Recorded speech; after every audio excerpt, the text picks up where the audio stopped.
러시아의 문호 톨스토이는 일생 동안 세 가지 중요한 질문을 가슴에 품고 살았다고 합니다. 첫째는 그대에게 가장 소중한 사람은 누구인가? 두 번째, 그대에게 가장 중요한 일은 무엇인가? 세 번째, 그대에게 가장 값진 시간은 언제인가? 이 세 가지 질문에 대한 답은 그의 단편 잘 나타나 있습니다. 지금 가장 소중한 사람은 우리 곁에 있는 사람이고, 가장 중요한 일은 그 사람에게 선행을 베푸는 거고, 우리에게 가장 값진 시간은 지금 이 순간이다는 답입니다. 톨스토이가 한 번은 여행을 갔는데 주막에 묵게 되었어요. 그래서 주막에서 하루를 쉬게 되는데 그 집 딸아이가, 주막집 딸아이가 몸이 아파요. 근데 톨스토이가 갖고 있는 빨간 가방을 그렇게 갖고 싶어 하는 거예요. 그런데 부모님은 손님 거니까 그렇게 하면 안 된다 그러는데, 너무 아이가 갖고 싶어 하니까 약속을 했습니다. 내가 이 빨간 가방 속에는 짐이 있기 때문에 여행을 마치고 돌아오고 빈 가방이 되면 반드시 너한테 줄 거야. 약속을 하고 떠나서 일을 마치고 돌아와서 그 주막에, 처음 들렸던 주막에 가니까 그 주막집 딸이 이미 아마 세상을 떠나고 죽었습니다. 그래서 무덤에 가서 짧은 글귀를 톨스토이가 새겼다고 합니다. 물론 러시아 말이겠죠. 사랑을 미루지 말라. 오늘 할 사랑, 오늘의 사랑 내일로 미루지 맙시다. 한번 옆 사람한테 오늘 사랑을 내일로 미루지 맙시다 해봅시다. 오늘 사랑을.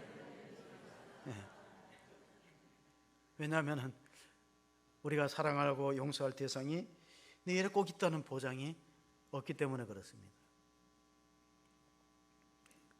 오늘 우리가 본문은 많이 들어봤던, 예수님이 실패하고 예수님을 배반했던 베드로에게 세 번 동일한 질문을 하는 내용입니다. 그래서 주님은 우리가 무슨 일을 하느냐 보다가 더 먼저 물어보는 것은 아직도 나를 사랑하느냐는 질문입니다. 요한계시록의 소아시아 7교회 가운데 첫 번째 교회가 에베소 교회입니다. 에베소 교회에 주님이 주시는 칭찬이 있어요. 그리고 또 책망이 있습니다.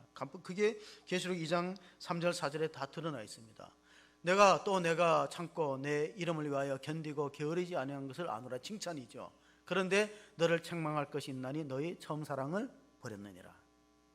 오늘 우리의 문제는 사랑을 하지 않는 게 아니라 사랑의 지속성이 없는 것이 문제입니다. 처음에는 당신 없이는 못 살아가 나중에 뭐로 바뀌죠? 당신 때문에 못 살아. 그래서 이런 말이 있어요.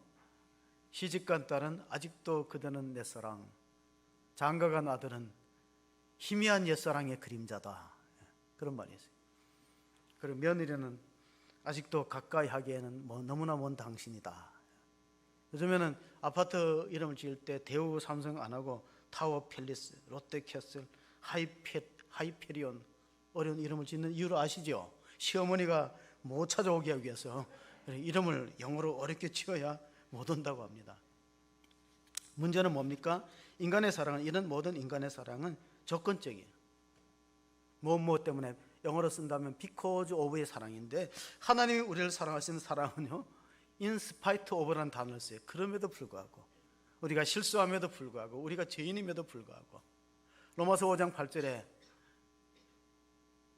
우리가 아직 죄인으로 있을 때 그리스도께서 우리를 사랑하심으로, 우리 대신 십자가에 죽으심으로 하나님 우리에 대한 사랑을 확증하셨다, 증명해 주셨다.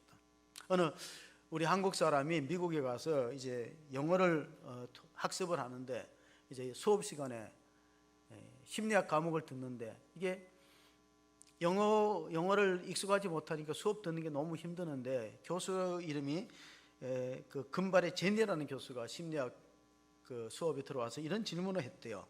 당신이 3일 후에 죽는다면은 하고 싶은 3가지 일을 적으세요. 수업 시간에 그 질문을 던지니까 학생들이, 어떤 학생은 손을 들고 일단 부모님한테 전화를 드리겠어요. 내가 좋아하는, 사랑하는 사람하고 여행을 떠나겠어요. 그런 이제 3일 후에 당신이 세상을 떠난다면은 뭘 하겠느냐. 어떤 사람은 작년에 친구랑 싸워갖고 서로 소식이 없는데 편지를 보내서 화해하겠다. 물론 이런 다양한 3일 후에 내가 세상을 떠난다면은 뭐를 할 거냐. 어떤 분은 그동안 먹어보지 못했는데 비싼 식당에 가서 고급 음식을 먹겠다. 마지막 최후의 만찬하겠다. 또 어떤 분은 일기를 쓰겠다. 내 생애를 돌아보면서 3일 동안 일기를 쓰겠다. 그런데 그 금발의 제니라는 교수가 칠판에 딱 이렇게 글씨를 쓰고 수업을 마쳤다고 해요. Just do it now.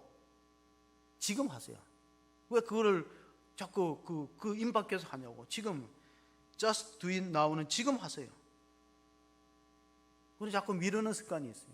오늘 할 일을 내일로 미루고. 오늘 예수님은 그 성경 요한복음 21장을 읽었는데, 성경은 신학자들이 성경은 요한복음 20장이 끝냈대요. 그러면 21장은 뭐냐? 부록이에요. 요즘에는 잡지에 부록이 있는지 모르는데, 제가 학교 다닐 때는 학원이라는 잡지가 있어요. 그럼 이제 부록이라는 게 있고, 또 여성들도 뭐 월간지를 사면 부록이 딸려오는데, 요한복음 21장은 부록이라는 거예요.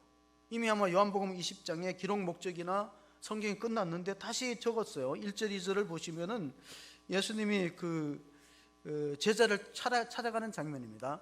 그 후에 예수께서 디베라 호수에서 또 제자들에게 자기를 나타내셨으니 나타내신 일은 이러하니라. 시몬 베드로와 디두모라 하는 도마와 갈릴리 가나 사람 나다나엘과 세베대의 아들들과 또 다른 제자 둘이 함께 있더니. 자, 디베라 바닷가는 어떤 바닷가입니까? 갈릴리 호수를 그렇게 표현하는 거예요.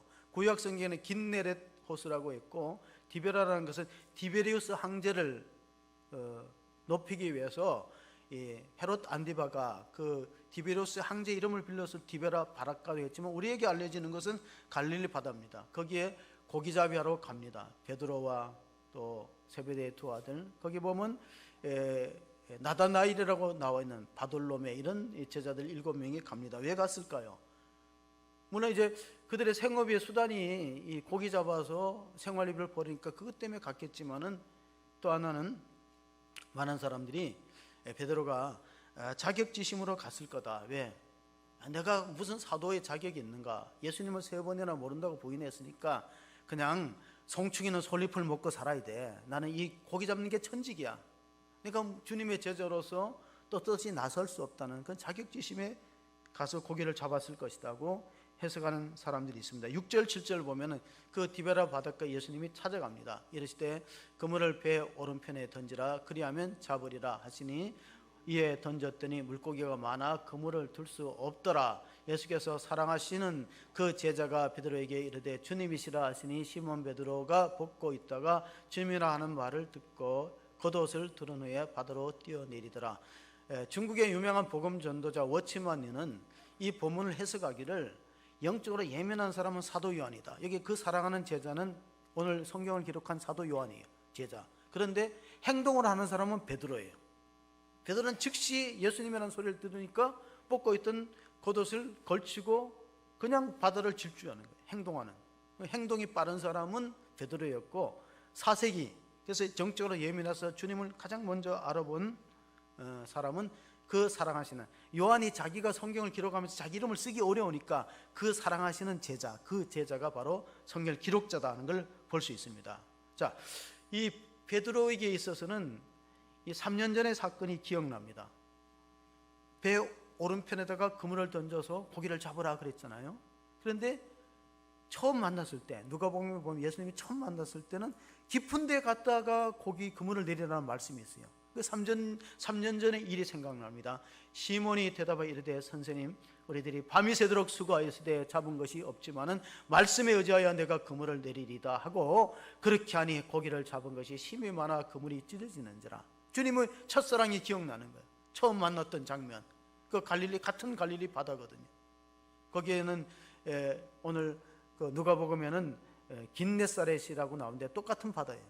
거기 처음 예수님 만났을 때도 주님께서 동일한 명령을 하셨어요. 깊은 데 가서 그물을 내려. 그런데 자기가 어부의 경험으로는 깊은 데 새벽 시간에 고기가 없지만 말씀에 의지하여 그물을 내렸던 기적이 일어났어요. 그래서 신앙생활은 뭐냐?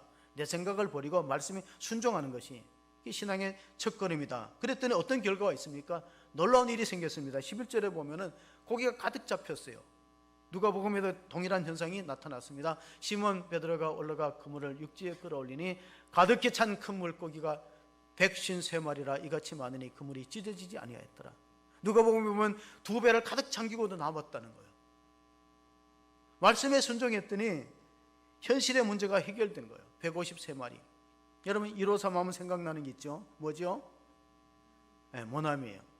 저는 모나미가 영어인 줄 알았더니 그 프랑스 말이에요. 나의 친구, 내 친구 모나미입니다. 저 모나미는 왜 153이라는 글씨를 새겨 놓았을까? 그 볼펜에는. 제가 운전하다 보니까 그 모나미 회사가 바늘공단에 있더라고요. 볼펜 회사가. 근데 원래 우리나라 필기구 사업체로 시작했다가 큰 부도를 맞게 됐습니다. 그래서 그 사장 되시는 분이 이 부도를 막을 길이 없기 때문에 하나님께 매달리기 위해서 기도원을 찾아갔대요. 하나님, 우리 사업이 이 위기를 잘 넘기고 번성할 수 있게 해달라 하는데, 그때 그 말씀이 요한복음 21장 오늘의 본문의 말씀을 설교하신 것 같아요. 그래서 자기도 모르게 하나님 앞에 회개의 기도가 나왔습니다. 3가지를 회개했대요. 하나님, 내가 사업이 바쁘다고 골프 치러 다니고 영업을 핑계로 주일을 안 지켰습니다. 주일 성수 못하고. 그러다 보니 자연히 하나님 사업이 잘 될 때 하나님의 것을 하나님께 드리지 못해서 11조의 생활을 꾸준하게 못했습니다. 그리고 처음에 예수 믿을 때는 새벽 제단을 쌓겠다고 약속했는데 이게 바쁘니까 기도 못했습니다. 그러면서 하나님께 회개하고 하나님으로부터 이런 소원의 기도를 드렸답니다. 하나님, 제 사업이 위기를 이기고 부도를 막고 다시 번성해서 이 지구촌에 한 사람에게 볼펜을 다 팔게 해주세요. 기도 목적이에요. 근데 그분이 처음 세웠을 때의 세계 인구가 50억입니다. 지금은 얼마죠? 세계 인구가 지금 70 몇 억이에요. 네. 76억 정도로 제가 알고 있는데, 그러면 세계 인구가 50억이면 언제적 이야기인가? 제가 1960년대 때는 세계 인구가 30억이었어요. 제가 이제 60년대면 중학생 때였나? 30년이에요. 그래서 지금은 76억이니까 아마 50억 세계 인구한테 볼펜 한 자루 다 팔게 했다는 매출 목표가 50억짜리인데 그때는 아마 80년대가 아닐까 달성했습니다. 달성했어요. 하나님께서 기도를 들어주시고 그 모든 불안한 그런 일들을 다 해결해 주셨습니다. 예수님의 제자들이요, 부활하신 주님을 만나고도 유대인들을 두려워해서 문이 다 닫힌 데 숨어 있었습니다. 그때 도마가 함께 있지 못했어요. 도마를 위해서도 예수님이 다시 나타나셨어요. 예수님이 부활하신 후에 여러 차례 나타나셨어요. 왜? 다시 회복하고 다시 기회를 주기 위해서. 베드로는 주님은 나를 용서해 주었지만 내가 나를 용서 못한다는 그런 자격지심이 있었던 것 같아요. 우리 경우에는 예수님은 그 사람의 죄를 용서했는데 본인이 자기 죄를 용서 못해요. 죄책감이 시달리는 사람들이 있습니다. 폴 틸리라는 미국의 철학자 신학자가 이렇게 말했어요. 신앙은 하나님이 그리스도 안에서 당신을 용서해 주심을 믿는 것이 신앙이다. 그걸 받아들이라는 거예요. 예수님이 십자가에서 내 과거, 현재, 미래의 죄를 다 도말해 주셨다. 그것을 받아들이는 것이 신앙이다. 그런데 어떤 사람은 자기를 용서 안 하고 괴로워합니다. 의심 많은 도마가 20장 28절 29절 이런 고백을 했습니다. 같이 봅니다. 도마가 대답하여 이르되 나의 주님이시요 나의 하나님이시다. 예수께서 이르시되 너는 나를 본고로 믿느냐? 보지 못하고 믿는 자들은 복되도다 하시니라. 아멘. 여러분이 복 있는 줄 믿으시기 바랍니다. 왜? 여러분은 부활을 보지 못했어요. 저도 마찬가지입니다. 예수님이 부활했다는 성경의 기록을 믿는 거지 우리는 육신적으로 보고 믿는 것이 아니에요. 근데 초대 2000년 전에 예수님의 제자들은 봤어요. 어느 정도로 봤냐면요, 확인해 봤어요. 손으로. 예수님이 확인해 보라 그랬습니다. 확인해서 만져보라고. 누가복음에 보면 예수님 분명히 말씀하셨어요. 24장 39절 38절 39절 예수께서 이르시되 어찌하여 두려워하고 어찌하여 마음에 의심이 일어나느냐? 내 손과 발을 보고 나인 줄 알라. 또 나를 만져보라. 영과 살을까 뼈가 없으되 너희 보는 바와 같이 나는 있느니라. 예수님이 자랑하려고 그런 게 아니라 하도 믿음을 안 갖기 때문에 의심하니까, 부활을 의심하고 안 믿으니까 직접 만져보라고 일러주었습니다. 여기는 이런 우리가 이단이 있었다는 거 아세요? 초대교회 요한복음을 기록할 당시에는 영지주의 이단이 있기 때문에 예수님의 육체 부활을 안 믿으려고 하는 거예요. 예수님이 부활하셨다. 아니, 예수님은 원래 우리가 똑같은 몸이 없었을 거야. 우리가 봤던 예수님은 뭔가 그 신령한 어떤 그 환상 속에서 또는 실루엣으로 우리에게 나타났던 거지, 우리가 똑같이 이 죄 있는 몸이 있을 수 있는가? 하나님이신데, 하나님 아들이신데. 이런 영지주의 이단이 있기 때문에 예수님은 실제로 만져보고 구체적으로, 그래서 153이라는 숫자를 기록한 것은 부활하신 예수님이 역사적으로 예수님 만났다는 것을 표현해 주는 거예요. 추상적인 이야기가 아니야. 다시 말하면 픽션, 허구적인 이야기가 아니고 넌픽션이다. 성경은 고기 숫자도 나오고 예수님이 자신을 만져보라고 확인하라고 했습니다. 그래서 사랑은, 첫 번째 사랑의 요소가 뭐냐면 찾아가서 말 거는 거예요. 15절 보면 예수님이 실패하고 예수님을 떠났던 제자들 찾아가서 말 거는 거예요. 사랑하는 사람이 먼저 말 거는 것이 맞지 않습니까? 내가 먼저 손 내밀지 못하고, 내가 먼저 웃음 주지 못하고, 나는 왜 이렇게 살아가는가? 우리가 주님의 사랑을 받았으면 사랑의 표현이 찾아가고 말 걸어야 돼. 예수님이 말 걸으셨어요. 그들이 저반 먹은 후에 예수께서 시몬 베드로에게 이르시되 요한의 아들 시몬아, 내가 이 사람들보다 나를 더 사랑하느냐 하시니 이르되 주님 그러하나이다. 내가 나를 사랑하는 줄을 주님께서 아시나이다. 이르시되 내 어린 양을 먹이라 하시고, 예수님의 중요한 건 현재와 미래인데, 우리나라 지금 무엇 때문에 힘드냐면 과거 때문에 힘들어요.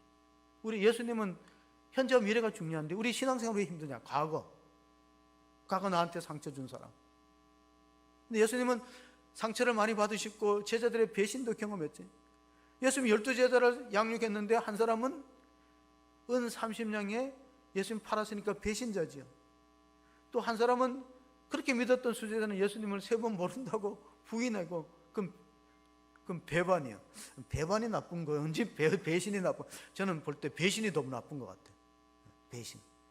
가룟 유다는 배신하고 베드로는 배반하고. 근데 그거 다 예수님 모르시겠습니까? 다 아시잖아요. 예수님의 말씀을 보면요, 이게 제자들이 끝까지 자기를 못 따라올 걸 아시면서도 사랑하신 것 같아요. 그래서 예수님이 제자 훈련하실 때 이런 말씀하셨어요. 이 제자 훈련할 때 중요한 본문이 마태복음 10장 37절 38절입니다. 아버지나 어머니를 나보다 더 사랑하는 자는 내게 합당하지 아니하고 아들이나 딸을 나보다 더 사랑하는 자도 내게 합당하지 아니하면 또 자기 십자가를 지고 나를 따르지 않는 자도 내게 합당하지 아니라. 자, 모세의 율법에 보면, 십계명에 보면 내 부모를 공경하라, 그 말하고 이 말은 너무 다르잖아요. 부모님 잘 순종하고 공경해야 되는데 아버지나 어머니를 나보다 더 사랑하는 자 내가 마땅하지 않다니. 내 부모를 공경하라, 그럼 내가 땅에서 잘되고 장수하리라 축복이 약속되어 있어요. 이 5계명은 축복의 약속이 있는 첫 계명이다. 에베소서에 그렇게 기록되어 있는데, 근데 왜 내 아버지와 어머니를 나보다 사랑하는 사람은 내게 합당치 않나? 신앙생활에 위기와 어려움이 닥치면요, 주님을 사랑의 1순위로 두지 않는 사람은 반드시 넘어지게 돼 있어요.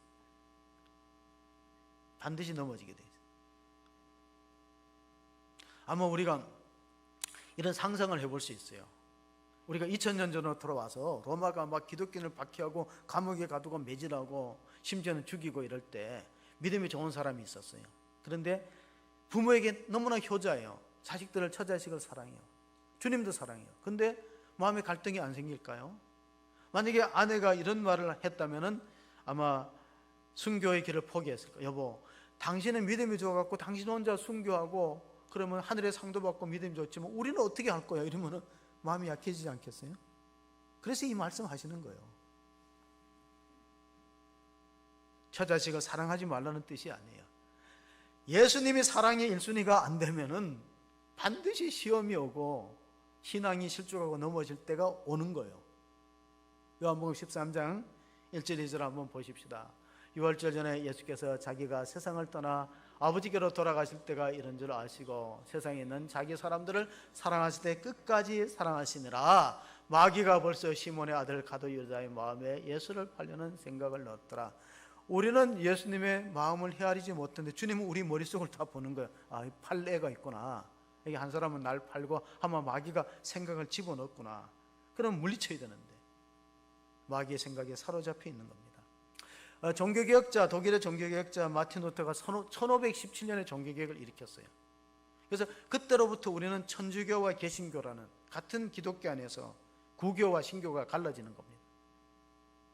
그 루터가 한 발 가운데 신앙의 목표와 우리의 신앙의 목표와 그 지향점은 하나님의 축복에 있다 그랬어요. 우리 기복주의를 다 자꾸 비난하고 그러는데 예수 믿는 건 하나님의 복을 받는 거예요. 하나님의 복. 근데 이 하나님의 복이 세상의 복과 다르다는 거예요.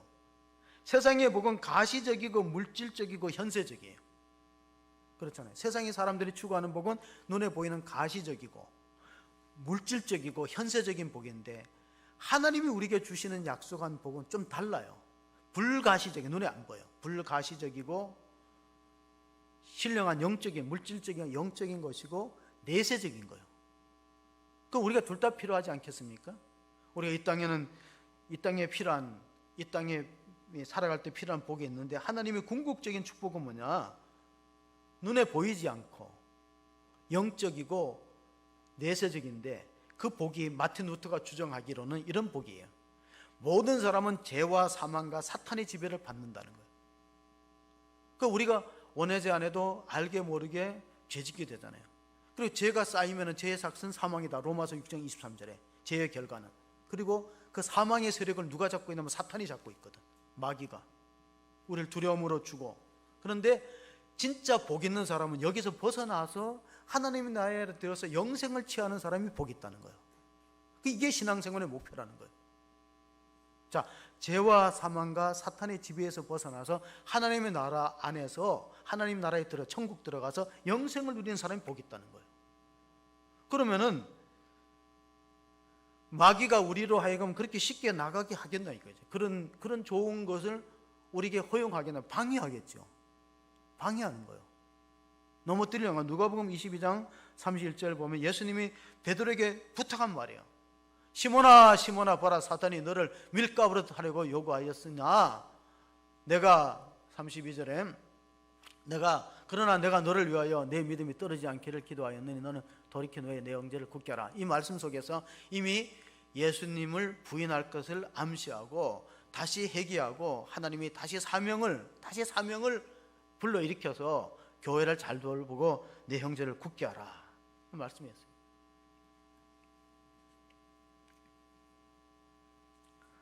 폴턴 신주교가 한 말이 있어요. 하나님은 우리가 가치 있어 사랑한 것이 아니라 하나님이 우리를 사랑함으로 우리 가치가 있어진다. 그 말을 여러분 꼭 기억하시기 바랍니다. 우리가 하나님 사랑의 대상이 되니까 우리 가치가 있는 거지, 우리가 가치 있어서 사랑한 게 아니에요. 미국의 유명한 강예 설교가 워렌 위어스비가 교도소에서 설교할 기회가 있었습니다. 근데 교도소 재소자들을 앞에 두고 설교한다는 게 쉽지 않아요. 마이크 하나를 줬는데 5,000명의 재소자들이 웅성웅성거리고 잡담하고 설교에 집중 안 하는데 뭐라고 얘기해본들 무슨 은혜가 되겠습니까? 그래서 워렌이라는 설교자가 가만히 이 지갑에서 $50, 가장 큰 액수의 $50 지폐를 꺼내 들고 여러분 이거 갖고 싶습니까? 하니까 그제서야 교도소 재소자들이 눈을 번쩍 뜨면서 저요, 나요 이렇게 손을 드는 거예요. 그러니까 워렌이 그것을 다시 구겨갖고 땅바닥에 발로 비벼서 흙을 묻혔어요. 그리고 구겨지고 흙 묻은 $50 지폐를 다시 들고 이래도 여러분 갖고 싶습니까? 하니까 괜찮다는 거 다 갖고 싶다는 거. 왜? 털어도 그 가치가 떨어지지 않기 때문에. 그때 설교를 하셨대요. 여러분이 죄짓고 실패해서 감옥에 들어왔지만은 하나님의 사랑은 그렇다고 해서 축소되지 않습니다. 하나님의 사랑의 가치가 떨어지는 건 아니다. 여러분에게도 기회가 있다. 아마 그런 내용으로 설교한 적이 있다고 했습니다. 여러분 우리가 이솝우화를 잘 알아요. 이솝우화. 거기 보면 햇빛과 바람이 내기를 하는데 바람이 아무리 불어도 옷을 딱 움켜쥐고 벗지 않아요. 근데 태양빛이 이렇게 덥게 내렸다니까 스스로 옷을 벗는 거예요. 저는 이것을 성경에서 복음과 율법의 차이라고 생각합니다. 여러분 교도소에 사람 집어넣고 형기를 살린다고 사람 바꿔지지 안 바꿔져요. 더 나와서 또 죄인이 되고 중죄인이 됩니다. 그 마치 율법으로 사람을 바꾸어 보려는 노력이에요. 율법은 두 가지입니다. 율법은 두 가지, 하라 하지 말아요. 율법으로 사람이 변화되기가 참 어려워요. 근데 복음은 달라요. 하나님 은혜는 바람이 불으니까 그렇게 움켜졌던 옷을 햇볕이 쨍쨍 내리쬐니 스스로 벗는 거예요. 그러면 예수님은 베드로를 만나갖고 야 그렇게 3년 동안 내가 애쓰고 노력해서 가르쳤는데 어떻게 나를 3번 부인할 수 있는 이런 말 한 번도 한 적이 없어요. 그건 율법이거든요. 율법. 그렇게 안 바뀌거든. 가서 그냥 이거 물어봅니다. 너 아직도 나 사랑하느냐? 지나간 건 다 잊어버리고 지금 사랑이 있느냐고 물어보는 거예요. 예, 그러하여도 내가 주님 사랑하는 줄 주님께서 아시지 않습니까? 그럼 양을 쳐라. 날 사랑하면은 교회를 돌봐라. 날 사랑하면은 내 양을 치라. 거기 내 양을 치라는 것은 베드로의 양이 아닙니다. 우리가 본문을 보면은 예수님의 양인 걸 알 수 있습니다. 자, 배신했던 베드로는 마태복음 26장 74절 70으로 큰 통곡을 했다는 기록이 있습니다. 그가 저주하며 맹세하여 이르되 나는 그 사람을 알지 못하노라 하니 곧 닭이 울더라. 이에 베드로가 예수의 말씀에 닭 울기 전에 내가 3번 나를 부인하라 하심이 생각나서 밖에 나가서 심히 통곡하니라. 여러분, 베드로와 유다의 차이점이 뭐냐면은 가룟 유다는 후회하고 목매 죽었어요. 근데 베드로는 회개하고 통곡의 눈물을 흘리고 돌이켜서 사명을 붙들었어요.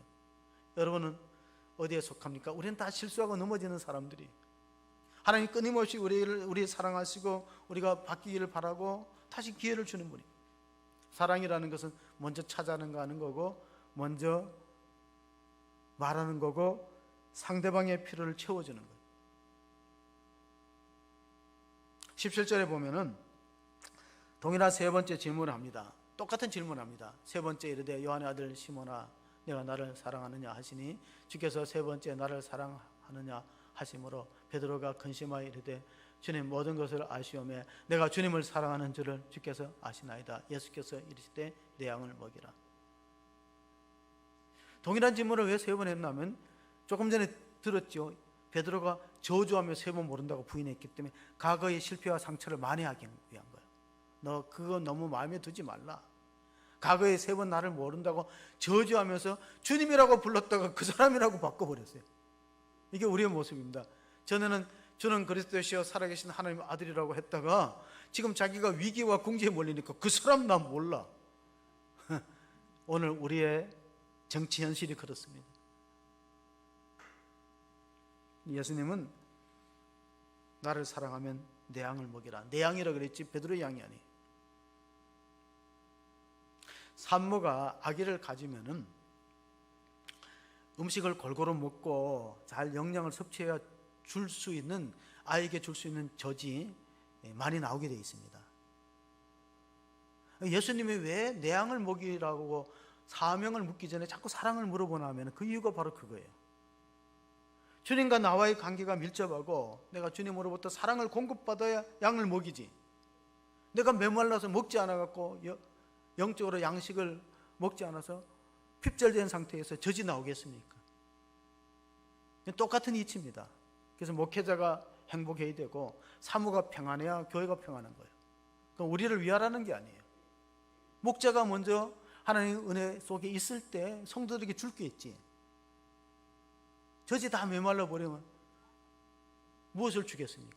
그래서 베드로 사도가 베드로전서 5장 2절 3절에 이런 말씀이었습니다. 너희 중에 있는 하나님의 양무리를 치되 억지로 하지 말고 하나님의 뜻을 따라 자원함으로 하며 더러운 이득을 위하여 하지 말고 기꺼이 하며 맡은 자들에게 주장하는 자세를 하지 말고 양무리에 번이더라. 이거는 사도 베드로에게 주시는 하나님의 말씀이기도 하지만은 오늘 우리 목회자들에게 주시는 말씀이기도 해요. 목회자는 양을 잘 잃어버리지 않도록 잘 돌보고 또 양이 영적으로 건강해지도록 기도하고 말씀을 선포해야 되는 사명이 있는데 코로나 2, 3년 동안에 너무 힘들었어요.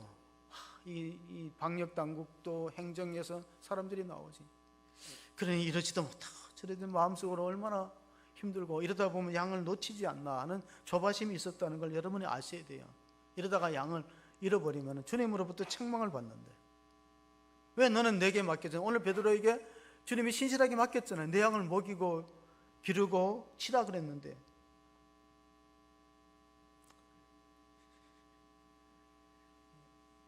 영광의 관을 쓰기 위해서는 오늘 우리 베드로 사도도 그런 말이 있죠. 영광의 관을 쓰기 위해서는 우리가 고난의 잔을 마셔야 된다.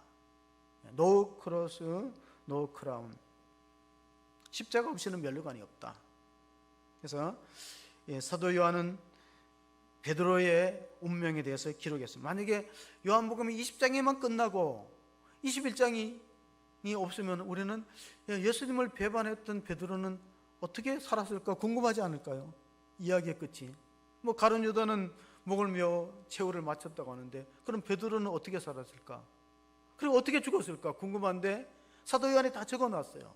요한복음 21장 18절 19절에 다 기록했습니다. 내가 진실로 진실로 내게 이르노니 내가 젊어서는 스스로 띠띠고 원하는 곳으로 다녔거니와 늙어서는 내 팔을 벌리리니 남이 내게 띠띠우고 원하지 아니하는 곳으로 데려가리라. 이 말씀을 하시면 베드로가 어떠한 죽음으로 하나님께 영광을 돌릴 것을 가르치심이라. 이 말씀을 하시고 베드로에게 이르시되 나를 따르라 하시니.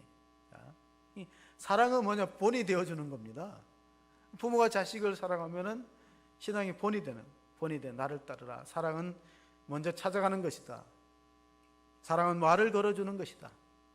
사랑은 상대방의 필요를 채워주신 것이다. 네 번째, 사랑은 다시 기회를 줍니다. 이 로마와 헬라 제국의 차이가 있어요. 시오노 나나미가 쓴 책이 베스트셀러가 됐어요. 로마인 이야기. 거기 보면은 로마 군대는 전쟁에서 진 장수에게 관용을 베풀어요. 너 다시 심기일전하고 다시 도전해서 전쟁에 나가라. 로마는 도전을 줘요. 기회를 줍니다. 그런데 헬라 그리스 장군은 엄불합니다. 너 전쟁에서 졌지. 그래서 로마가 세계를 정복하는 거예요. 그리스는 스파르타식 교육이에요. 철저하게 길러갖고 전쟁에서 지면 용서가 없어요. 전쟁에서 지면. 근데 로마는 관대했어요. 그러면 사랑은 다시 기회를 주고 사랑은 본이 되어주는 거예요. 그러면 어떻게 베드로가 최후를 마쳤는가? 젊어서는 띠뛰고 자기 마음대로 다녔지만 늙어서는 원하지 않은 곳을 끌려간다는 것은 순교를 암시하는데 네로 황제 박해 때 베드로가 순교하게 됩니다. 형장에 끌려갈 때 사형 집행관한테 부탁했어요. 나는 예수님을 3번 부인한 죄인입니다. 내가 어떻게 주님처럼 십자가에 죽습니까? 내 소원을 들어달라고, 나를 거꾸로 달아달라고. 그러니까 베드로는 십자가에 거꾸로 못 박힙니다. 피가 입과 코로 쏟아졌어요. 거꾸로 못 박혀요. 장렬하게 최후를 마치고 하나님께 영광을 돌렸다. 어떠한 죽음으로 하나님께 영광을 돌린 19절 말씀이 그대로 성취되고 이루어졌어요. 이 기록은 베드로 행전에도 있고 초대 교부였던 터툴리안이 증언하고 있습니다. 사랑하는 성도 여러분, 주님을 사랑한다는 것은 우리가 보이지 않는 주님을 어떻게 사랑한다고 표현할까요? 양들을 사랑하는 거예요. 양떼를 사랑하는 거예요. 너가 나를 사랑하면은 내 양을 먹이라. 내 양을 치라. 양육하라는 거예요. 근데 양육이 얼마나 힘들어하면요, 생각해 보세요. 전도가 힘들죠. 전도에서 교인이 오면은 그 교인이 끝까지 잘 교회에서 양육되고 사랑으로 돌봄을 통해서 성장해서 재직이 되고 항존직이 되고 거기까지 얼마나 힘들어요. 마치 어린아이를 기르는 것 같아요. 어린아이가 태어나면은 사람들이 왜 아이를 안 놓는가? 배가 아프고 10달 동안 불편해. 그거 아니에요. 양육의 과정이 힘들다는 거예요. 어려운 거예요. 그래서 사랑한다면은 애를 낳아야 돼요. 사랑한다면 애를 놓고 사랑한다면 애를 길러야 돼요. 저는 앞으로 결혼 주례를 오면은 앞으로 자녀 몇 명 가질 계획이요. 그래서 2사람 이하면 안 하려고 그래요. 이게 2사람이 결혼하는데 2명도 안 놓으면은 그럼 인구가 줄잖아요. 2명은, 그러니까 우리가 주님 일을 할 때 가장 중요한 게 뭐냐? 누가복음 10장에 보면은 그 마리아와 마르다가 있는데 예수님이 왜 마리아에게 더 좋은 편을 선택했냐면 마리아는 주님과 교제가 중요하고 말씀 듣는 일에 우선순위를 두고 마르다는 막 주님을 봉사하고 섬기고 막 분주하게 일하는데, 그런데 가만히 보면 예수님은 항상 물어보는 게 무슨 일 하느냐 보다가 나를 사랑하느냐를 물어보는 거예요. 왜냐하면 주님을 향한 사랑이 없이 봉사하다 보면 지치는 거거든요. 그러니까 봉사가 필요하고 마르다가 필요해요. 우리 마르다 같은 헌신된 사람이 없으면 우리는 밥도 못 먹습니다. 이 무더운 날씨에 식당에서 땀 흘려 수고하는 분이 있기 때문에 우리가 식사를 할 수 있는 거예요. 왜 한 사람만 아멘 하시는?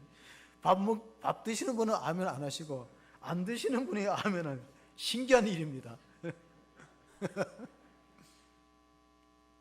미국의 유명한 D.L. 무디라는 부흥사가 있어요. 근데 그분은 학력이 없어요. 구두 직공으로 있다가 에드워드 킴벌이라는 교사가 몇 차례 찾아갖고 신방하고 교회를 잘 안 나오니까 신방 갔던 것 같아요. 그래서 은혜를 받고 자기를 그렇게 길러주고 신앙으로 이끌어줬던 선생님이 참 존경스러워요. 그 에드워드 킴벌이라는 선생이에요. 주일학교 선생님. 그러니까 나도 주일학교 반사를 하고 싶다 요청해요. 그런데 너는 아직 반사 자격이 없으니까 그냥 교사를 임명할 테니까 네가 반 아이들을 모아보라 그랬어요. 그 D.L. 무디가 학교 앞에서 갖고 애들이 나오면은 복음을 전하는 거야. 예수님 너를 사랑해. 너를 위해서 십자가를 죽으시고 우리 죄를 다 용서하시고 예수 믿으면은 구원을 받게 되는 것이야. 하나님의 자녀가 되는 특권이 있는 거야. 전도회 때는 아이들을 모아갖고요. 그 무디반이라고 했고 다른 선생님들의 아이 다 모아봐야 무디반을 못 따라갈 만큼 큰 부흥을 이루었어요. 그 나중에 이제 목회자가 되고 1천만 명에게 복음을 전했다고 하는데 구원시켰다는데 그가 한 말 가운데 사역자를 힘들게 하고 지치게 하는 것은 과도한 사역이 아니라 성령의 기름 부으심이 없는 메마른 사역이라고 해요. 그래서 기계가 기름이 없으면 안 돌아가는 거예요. 지금 우리나라도 차를 얼마나 잘 만드는지 계속해서 막 신차가 개발되는데 생각해 보세요. 아무리 좋은 차도 주유구를 열고 기름을 공급하지 않으면 갈 수가 없어요. 아무리 기술적으로 발전된 전기차라도 충전되지 않으면 갈 수 없는 거예요. 그 충전이 뭐냐? 성령 세례라고 부릅니다. 여러분, 우리는 구원받았어요. 근데 왜 우리가 사랑이 없냐면 성령 세례를 받아요. 은사 가운데 가장 큰 은사가 사랑의 은사라고 고린전서 13장에 너희들이 더 큰 은사를 삼아라. 사랑은 오래 참고 사랑은 온유하고 사랑은 투기하지 않고 사랑은 자랑하거나 교만하지 않고 그 사랑에 우리가 자연적인 사랑으로 교회를 돌볼 수 없어요. 자연적인 사랑은요 혈육밖에 못 미치는 거예요. 자연적인 걸 초월하는 사랑은 주님을 사랑하는 거고 양떼를 사랑하려면 성령 세례를 받아 성령의 은사에 따라서 성령의 9가지 열매 가운데 첫째도 사랑의 열매, 둘째 희락 그렇게 되지 않습니까? 마음을 오픈하셔야 돼요. 마음을 열고 주님과 접속되셔야 돼요. 요한복음 20장에 보면은 제자들은 유대인들이 들어와서 문을 꽁꽁 닫아버렸어요. 그게 주일날입니다. 안식 후 첫날 주일날입니다. 요한복음 20장 21절 22절 이르실 때 예수께서 또 이르실 때 너에게 평강이 있을지어다 아버지께서 나를 보내신 것 같이 나희도 너희를 보내노라 이 말씀을 하시고 그들을 향하사 숨을 내쉬며 이르실 때 성령을 받으라. 자, 주일날에 문을 꼭 닫고 숨어있는 제자들에게 주님께서 문을 열지 않고 들어가셨어요. 부활하신 몸으로 나타나서 가운데 서서 3가지 말씀하셨어요. 너에게 살롬의 평강 두려워하지 말라. 내가 있는데 걱정하지 말라. 살롬을 선언하시고 그 다음에는 내가 너를 파송하여 내가 세상 가운데 너희를 보내노라. 3번째는 성령 받으라. 성령 받지 않고는 하나님을 감당하기 어렵다. 성령의 세례를 약속했습니다. 자, 사도 바울이 복음을 전하러 예루살렘에 들어갈 때도 성령에 매여서 성령에 이끌려서 들어갔다는 기록이 있습니다. 사도행전 20장 23절 24절을 보시면은 오직 성령이 각성에서 내게 증언하여 결박과 환난이 나를 기다린다 하시나 내가 달려갈 길과 주 예수께 받은 사명 곧 하나님의 은혜의 복음을 증언하는 일을 마치려 하면은 나의 생명조차 조금도 귀한 것으로 여기지 아니하노라. 사명을 위해서는 하나님께 주 예수께 받은 사명을 감당하기 위해서는 생명을 아끼지 않았다 그랬습니다. 사명은 3가지 요소가 있어요. 사명은 심부름인데 심부름 보낸 자가 있어야 되잖아요. 그러면 심부름을 받은 사람이 있어야 되고 심부름의 내용이 있어야 돼요. 아버지가 아들한테 너 가서 뭘 가져오라 그래. 저는 아주 어릴 때 초등학교 1, 2학년 때 가장 하기 싫은 심부름이 술 사오는 거였어요. 그 주전자 노란 주전자를 주고 아버지가 그 막걸리 받아오라 그러면 그리 창피하고 싫더라고. 가다가 친구들 만나도 그렇고 야 너 뭐 사가냐 이러면 그래서 화가 나서 마셔보기도 했어요. 이렇게 시금털털한 걸 어른들이 왜 먹는지. 자, 사명은 심부름을 보낸 사람이 있고 심부름 받은 사람이 있고 심부름의 내용이 있어요. 바울은 주 예수의 은혜의 복음을 증거하는 것이 사명이었어요. 스위스의 사상가 가운데 칼 힐트라는 분이 있어요. 내 인생의 최고의 날은 하나님의 사명을 자각한 날이다. 하나님이 이 땅에 내가 존재하는 이유는 너를 이 교회 또는 이 일로 심부름하라고 보냈던 걸 깨닫는 날이 최고의 날이라 그랬어요. 여러분의 사명이 뭡니까? 하나님의 수많은 교회 가운데 이 교회를 섬기게 했을까? 사명이 있다는 거예요. 그래서 칼 힐트는 내 인생의 최고의 날은 하나님이 무슨 목적으로 나를 이 땅에 보내고 살게 하는 그 목적을 깨닫는 날이 최고의 날이라 그랬어요.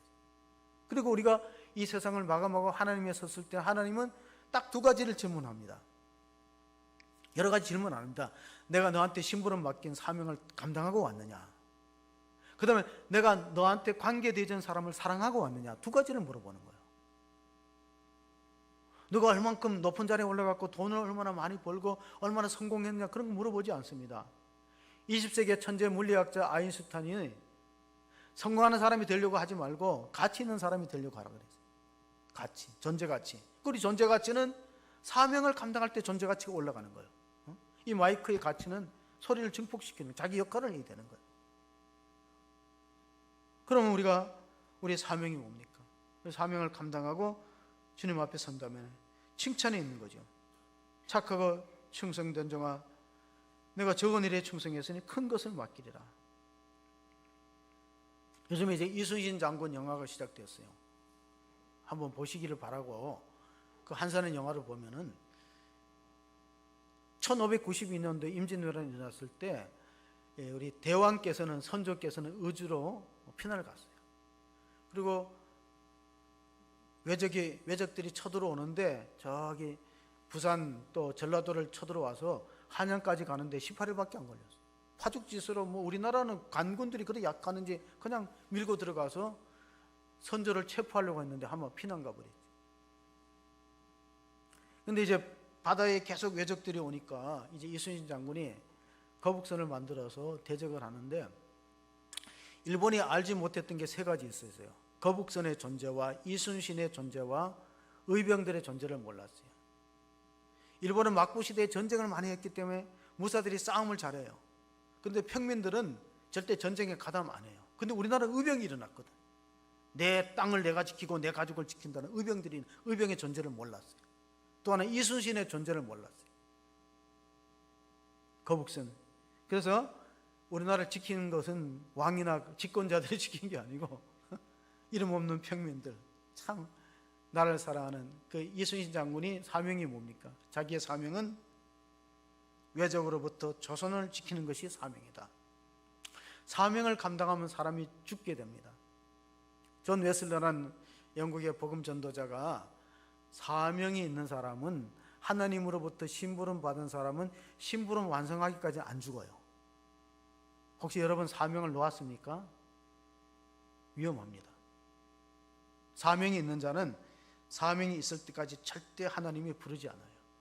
일을 포기하지 말라는 거예요. 나이가 먹었으니까 봉사하는 거 내 힘으로 내려놓지 마시고 우리가 끝까지 하나님 주신 사랑에 힘입어서 주 예수의 사랑이 나를 강건한다. 고린도 후서 5장에 있는 말씀, 5장 14절의 말씀처럼 바울은 그렇게 끝까지 달려갈 길을 달려갔습니다.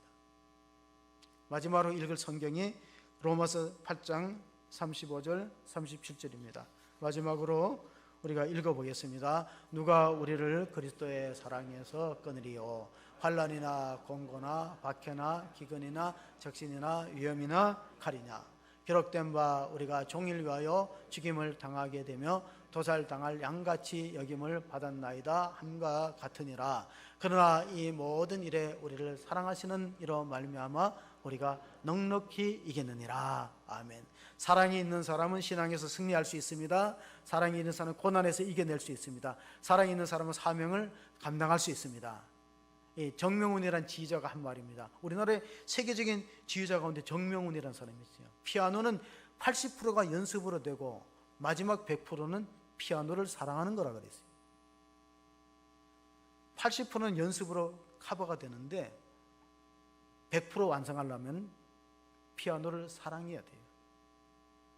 우리가 노력하면 사명의 80%를 감당할 수 있지만은 주님을 사랑하면 100%가 되기 때문에 사랑으로 사역하리라. 다시 사명을 붙들고 하나님께 쓰임받는 귀한 성도들이 다 되시기를 주의 이름으로 축원합니다. 아멘. 하나님 아버지 감사합니다. 무더위 가운데 지치기 쉽고 신앙의 매너리즘 타성에 적기 쉽습니다. 그럼 주님 우리께 찾아오셔서 물어보십니다. 사랑하는 아들아, 이 사람들보다 너가 나를 더 사랑하느냐? 주님 물어보시고 내 어린 양을 먹이라, 내 양을 치라, 내 양을 먹이라고 분부하십니다. 실패했던 베드로를 만나 주셨듯이 죄 많고 연약하고 부족한 저희들을 만나 주시는 주님, 이 시간 주님 성령으로 우리의 세미한 음성으로 다가오셔서 우리가 다시 한번 주님의 사랑에 불붙듯이 그리스도와의 첫사랑을 기억하고 회복되어서 주의 몸된 교회를 잘 돌보고 내게 맡겨진 양떼들, 우리 목장과 셀과 우리 교회학교, 우리 남자 선교회, 또 우리가 만나는 이웃들에게 그리스도의 사랑을 전하고 복음을 전하는 사명을 감당할 수 있는 귀한 성도들에게 축복하여 주시옵소서. 우리 구주 예수 그리스도의 이름으로 기도합나이다. 아멘.